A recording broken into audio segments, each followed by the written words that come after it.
Sad love. Short stories. An introduction. Love. Perhaps the one-word solution for everything. An emotion, a state of mind that we strive for, search for. A wondrous force that binds, inspires, and a force that can spin out of control, unbalanced and fragile. Love reflects, changes, and embraces us all. In this series, we explore the many facets of love through literary talents that span both time and country. When love's flaws begin to stretch and amplify, then heartbreak must surely follow. Love requires not just yearning and devotion, but commitment and protection of an ideal. When that crumbles, love finds pain. Being in love becomes more difficult. And what our literary greats share with us in this difficult volume brings that truth home. The Lagoon by Joseph Conrad. The white man, leaning with both arms over the roof of the little house in the stern of the boat, said to the steersman, "We'll pass the night in Asat's clearing. It's late."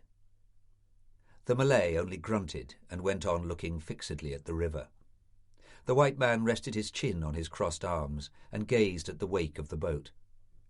At the end of the straight avenue of forests cut by the intense glitter of the river, the sun appeared unclouded and dazzling, poised low over the water that shone smoothly like a band of metal. The forests, sombre and dull, stood motionless and silent on each side of the broad stream. At the foot of big towering trees, trunkless nipa palms rose from the mud of the bank, in bunches of leaves enormous and heavy that hung unstirring over the brown swirl of eddies. In the stillness of the air, every tree, every leaf, every bough, every tendril of creeper, and every petal of minute blossoms seemed to have been bewitched into an immobility perfect and final.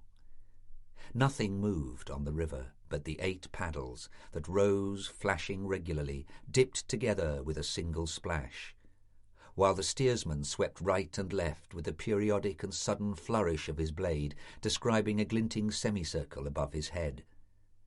The churned-up water frothed alongside with a confused murmur, and the white man's canoe, advancing upstream in the short-lived disturbance of its own making, seemed to enter the portals of a land from which the very memory of motion had forever departed.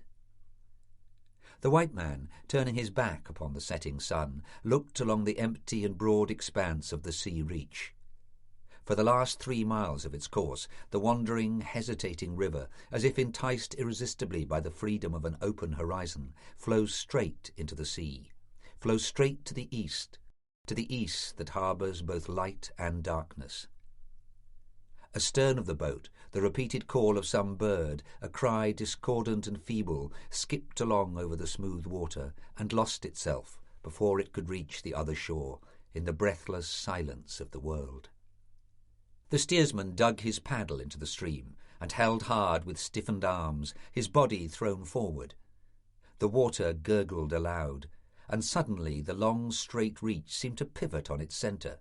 The forests swung in a semicircle, and the slanting beams of sunset touched the broadside of the canoe with a fiery glow, throwing the slender and distorted shadows of its crew upon the street glitter of the river. The white man turned to look ahead.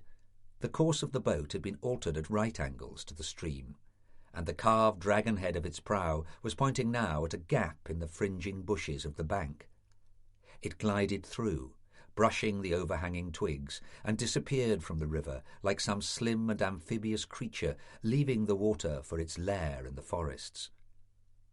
The narrow creek was like a ditch, tortuous, fabulously deep, filled with gloom under the thin strip of pure and shining blue of the heaven. Immense trees soared up, invisible behind the festooned draperies of creepers.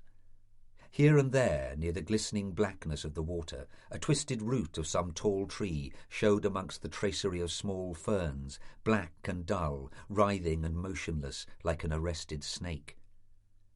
The short words of the paddlers reverberated loudly between the thick and sombre walls of vegetation. Darkness oozed out from between the trees.